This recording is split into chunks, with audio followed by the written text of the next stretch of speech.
How's it going, gamers? Chongo here, and today I've got a gameplay commentary for you guys. The gameplay is of Call of War as Gunslinger on the PC. It's about $18 on Steam, and I highly recommend it to anyone because I saw it and I just decided to buy it, and it's one of the best shooters I've played in a long time.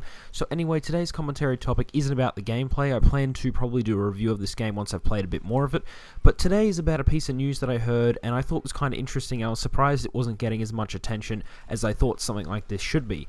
Anyway, it's about Peter Molyneux had this game called Curiosity, and it was some weird game where there was all these cubes on the screen and you had to press it and tap it to try and find some hidden message. And eventually someone found the hidden message in this game called Curiosity, and it was a person by the name of Brian, who was an 18-year-old engineering student in Edinburgh, I believe. And what was really interesting is this whole point of the game was to find a god in this new game he's making called Godus. Now, I'm not really a big fan of these kinds of games, but just the whole idea of this game sounded really interesting to me. So, basically, it's a game where you're a god and you have, like, these people that you can control and basically build up. So I'm thinking kind of like Age of Empires style thing, but with an MMO aspect, because that's the way that they've kind of stated it. And this person, Brian, who's won, now has the ability to basically be the god of everyone, and he makes decisions that can impact all these other individual people's games.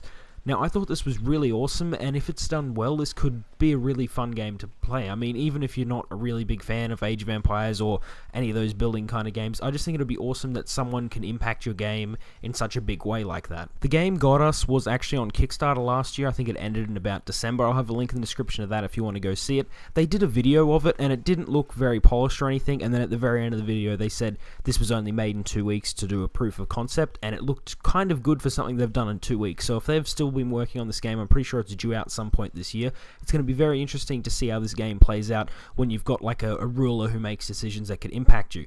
And also the reward for Brian, since he found that and is now the god of this game, is he gets a percentage of the profits of the game, and for the whole time he is the god of everything. So there's like a limited amount of time that he gets. I don't know if they set that up or whatnot yet, but I think he'll have like a couple of months and then he's vulnerable to be attacked or whatever, so someone else can eventually steal it and become god, and then they get a certain amount of profits from the game. So it sounded very interesting, and it could make some very interesting gameplay if, you know, it gets to that point where he's vulnerable. Are people actually going to defend him, or are they going to try and attack him so they can become the god, or what would actually happen? It definitely seems like a very ambitious idea because it's going to be very dynamic, I can see, because if you get a ruler in who's a nice person and is choosing all the decisions that I suppose are morally right, then that's going to be better. But then you could get someone in who is just going to be a real dick and just do all stupid things. I don't know if that would make people run away from the game, or if that'd make more people come to the game trying to survive this evil god who's just going to be destroying stuff. So I'm not sure how intense it's going to be, but they have said the decisions he will make won't be like, you know, 10 decisions a day or something like that. It'll be, I think they said maybe one a day or one a week or something like that. So the god is not really going to have this ultimate power to activate every 5 seconds or something and just destroy things. It's going to be like based on decisions that will then impact people.